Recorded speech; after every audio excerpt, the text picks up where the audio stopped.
नमस्कार, मैं हूं गिरीश गैरोला और आप देख रहे हैं मेरू व्यापार। एक दौर में कोरोना वॉरियर के सम्मान से सम्मानित किए जाने वाले कोरोना वॉरियर्स आज हड़ताल पर हैं।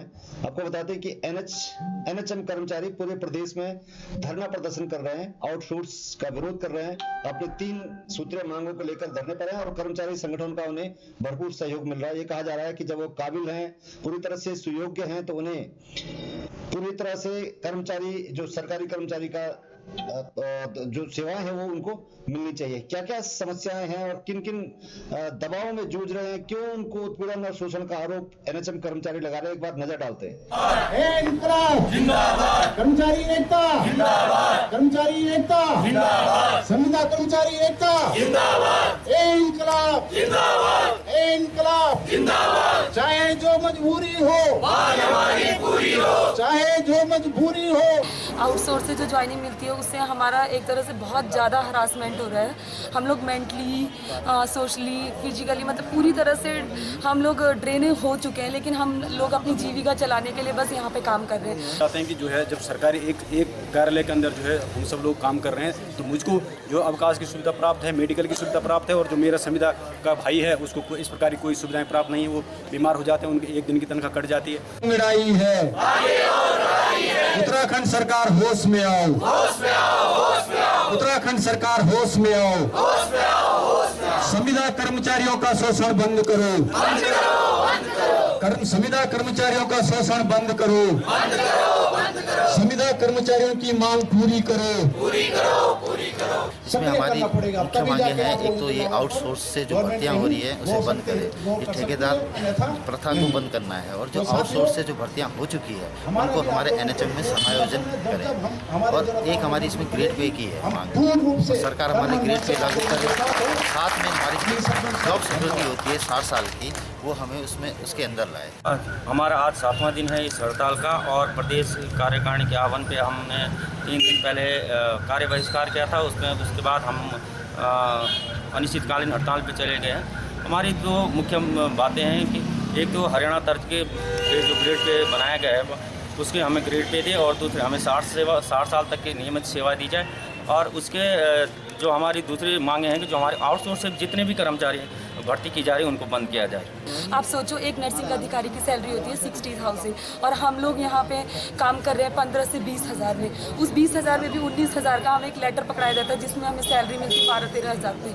आप ही सोचिए, काम तो हम पूरा करें, 24/7 हम ड्यूटीज़ देते हैं। I have fully experienced 4 to 5 year, 10 year.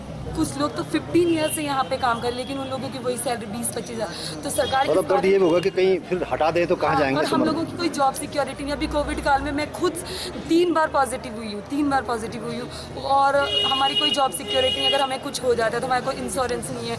सबसे ज़्यादा तो ये चीज़ हमें गिल्ट करती है। उसके बाद कई लोग हमारे साथ दूसरे विभाग में एनएचएम से, जो वो लोग 40 पार कर चुके, लेकिन उनको ये रहता है कि हमें कल हटा देंगे, परसों हटा देंगे। फिर वो लोग क्या करेंगे? 40 पार जाने के बाद इंसान कोई दूसरी जगह ना वो कुछ कर सकता है, ना वो पढ़ सकता है, ना वो कुछ आगे कर सकता है। पहले तो सरकार ने बोला अभी इन्हें संविदा पे लगाओ, आगे कुछ करेंगे, लेकिन आज तक कभी कुछ हुआ नहीं है। तो ये चीज़ सरकार को सुननी चाहिए। और हम वेल एजुकेटेड है, ऐसा तो नहीं है कि हम कहीं से छोटा मोटा कोर्स करके आए। अगर गवर्नमेंट को लगता है कि हम इस लायक नहीं है तो हमें इस जॉब में ही नहीं रखना चाहिए। प्रशासन की तरफ से हमें कोई रिस्पांस नहीं मिल पा रहा है कि कई बार हमारे वार्ता भी हो चुके हैं, लेकिन हमारे सिर्फ आश्वासन पहले भी इन्होंने दिए हैं, लेकिन हम नहीं चाहते कि हम आश्वासन दें। हम चाहते हैं कि हम ये महत्वपूर्ण कार्य कर रहे हैं और इसके लिए हमें कोई आश्वासन की जरूरत नहीं हो। हमें एक जियो पास करें। जिला उत्तरकाशी में 260-70 के लगभग हमारे उत्तरकाशी में है एनएचएम कर्मी, और हमारे पूरे प्रदेश में 4,500-5,000 के बीच में ये संख्याएं हैं हमारी। कौन कौन सी सेवाएं हैं जो प्रभावित हो रही हैं, खासतौर से आपके जनपद में कौन कौन सी सेवाएं? हमारे जनपद में जैसे अब कोरोना काल चल ही रहा है, ठीक है, डर अब है कि थर्ड लहर आने वाली है, तो इसमें सैम्पलिंग और ये ब्लड इसमें चल रहा है, और हमारे वैक्सीनेशन में प्रॉब्लम चल रही है। मैनेजमेंट स्टाफ में सारी ये परेशानियाँ चल रही हैं, क्योंकि कोई रिपोर्ट यहाँ से जा नहीं पा रही है, और अपना पैरामेडिकल स्टाफ, डॉक्टर, ये सारी सेवाएं बंद हो जाएगी। तो आप लगा सकते हैं कि हम इतना काम करते हैं एनएचएम कर्मी, और सरकार हमारे साथ ये सौतेला व्यवहार कर रही है। भार है तो अदर चीज़ों के लिए वित्तीय भार नहीं है क्या? सिर्फ स्वास्थ्य विभाग में ही वित्तीय भार है, जो कि आपको पता है इस टाइम पे स्वास्थ्य विभाग में ही सबसे ज़्यादा काम है और सबसे ज़्यादा कर्मचारी का मतलब टाइम, हम लोगों को की कोई टाइम बाउंडेशन नहीं थी। जब कोविड था तो हम लोग मैं 6:30 बजे चली जाती थी, मेरी डामटर ड्यूटी होती थी, लेकिन मैं 10 बजे घर आ रही हूँ। तो वित्तीय भार इस जगह के लिए, बाकी जगहों में कितना पैसा जा रहा है, ये आउटसोर्स कंपनी है, ये कितना पैसा खा रही है, यहाँ पे वित्तीय भार GST सर्विस टैक्स, हम कोई सामान है जो हम पे GST और सर्विस टैक्स लगता है, ये गवर्नमेंट की एक चाल है कि उनका पैसा उन्हीं के पास आए, आउटसोर्स के। वो जो आउटसोर्स कंपनीज होती हैं ये या तो किसी नेता के रिश्तेदार होते हैं या कुछ होते हैं, इसलिए तो इनके थ्रू हमें यहाँ पे रिक्रूट किया जाता है। हमारा ही पैसा गवर्नमेंट के पास कैसा जाएगा? तो विशेषकर स्वास्थ्य जैसे संवेदनशील विभाग में अपनी सेवाएं बहुत ही अल्प मानदेय पर दे रहे हैं, उनके प्रति पहले से भी हमारा नैतिक समर्थन रहा है और वर्तमान समय में भी इनके द्वारा जो अपनी 2 सूत्री मांगों को लेकर के, जो मैं समझता हूं कि वो कोई ऐसी मांगें नहीं है जिस पर कि कोई ज़्यादा व्यय होना है, उसको लेकर के हमारा संगठन उत्तरांचल पर्वतीय कर्मचारी शिक्षक संगठन पूर्ण रूप से इन्हें अपना नैतिक समर्थन देता है। यहाँ पर समर्थन देने भी आए हैं और एक मानवीय दृष्टिकोण से भी आए हैं।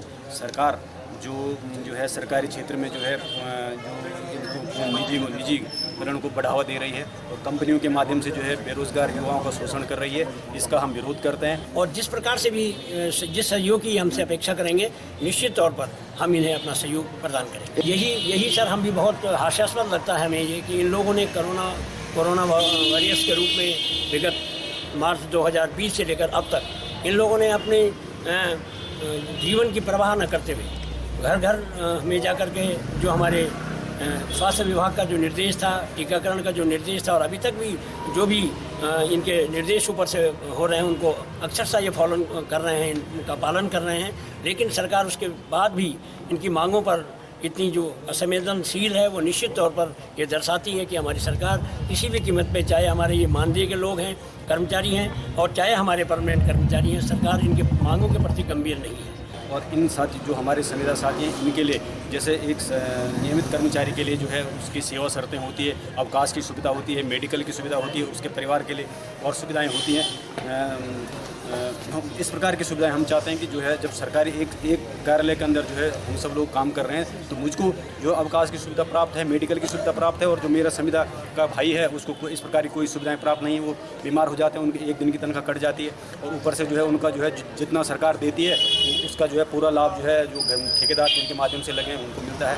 जब यहाँ के युवाओं का शोषण हो रहा है, हम इन नीतियों का विरोध करते हैं। इंकलाब जिंदाबाद, कर्मचारी एकता जिंदाबाद, कर्मचारी एकता जिंदाबाद, संविदा कर्मचारी एकता जिंदाबाद, इंकलाब जिंदाबाद, इंकलाब जिंदाबाद। चाहे जो मजबूरी हो मांग हमारी पूरी हो, चाहे जो मजबूरी हो मांग हमारी पूरी हो, हर जोर जुल्म की टक्कर में इंकलाब जिंदाबाद, कर्मचारी एकता जिंदाबाद। उम्र के 45वें पड़ाव में पहुंचने के बाद वो NHM कर्मचारी जिसे कोरोना काल में कोरोना वॉरियर्स का दर्जा सरकार ने दिया था, आज 2 जून की रोटी के लिए, अपने सम्मान के लिए, अपनी नौकरी के लिए दर दर की ठोकरें खा रहे हैं, यानी उनको अपना भविष्य सुरक्षित नहीं दिखाई दे रहा है। बड़ा सवाल ये है कि ये जो कर्मचारी हैं वो पूरी योग्यता लिए हुए हैं, जिस पद पर वो रखे गए हैं, चाहे वो आउटसोर्स के पद पर रखे गए हैं, लेकिन पूरी योग्यता अपने पद के अनुसार रखते हैं। अब वो जिंदगी के 45वें पड़ाव को पार कर चुके हैं। अब ये समय नहीं है कि वो किसी और नौकरी में जा सके या कुछ और पढ़ाई कर सके। ऐसे में जो सरकार की नौकरी को लेकर जो नीति है वो इन लोगों के भविष्य को अंधकार में बना रही है और यही वजह है कि अब कोरोना वॉरियर्स का सम्मान लेने वाले ये कर्मचारी हड़ताल पर आ गए हैं। तीसरी लहर सामने है, कोरोना का संकट बरकरार है और इसी बीच तमाम जो सरकारी संगठन हैं वो भी इनके समर्थन में आ गए हैं। कर्मचारियों का साफ तौर पर कहना है कि अब आउटसोर्स से जो भर्तियां हो गई हैं वो ठीक है, लेकिन नई भर्तियां बंद की जाएं और उन्हें हरियाणा की तर्ज पर ग्रेड पे दिया जाए, साथ ही उनके सेवा विस्तार 60 साल तक किया जाए। तो नमस्कार, आज के लिए इतना ही। मैं हूं गिरीश गरोला और आप देख रहे थे मेरू व्यापार।